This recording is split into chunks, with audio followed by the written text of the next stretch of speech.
This past January, I was given the opportunity to visit Space Camp and participate in the Advanced Space Academy program through my local 4-H group.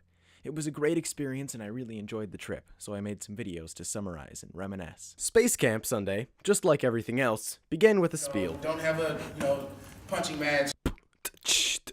Thoughts from Playsales. Sunday, getting oriented. We started off in simulators, going from futuristic, optimistic Mars piloting to the piloting of a shuttle, a skill we'd actually need later on.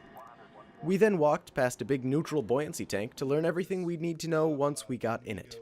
After that, we got to go into the Space and Rocket Center and learn about the history of space travel from a counselor who really knew her stuff. On Sunday, she taught us about the early history of rockets, which stemmed from Chinese fireworks, then ballooned into weapons, then progressed into actual satellites and space capsules.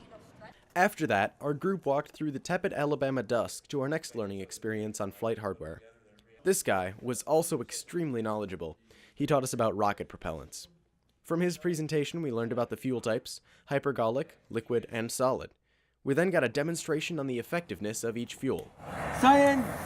This here was the solid fuel. It burns extremely strong, but once it's started, it gets very hard to stop. Next was liquid fuel.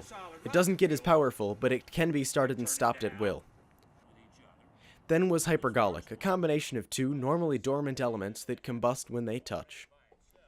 As you can clearly see, we all found it so enthralling we just needed to take our cameras out. After that, we headed in for the night, but got right back up the next morning to experience another day of fun-filled learning. Until then, bye-bye. Already by itself, it's a little temperature sensitive.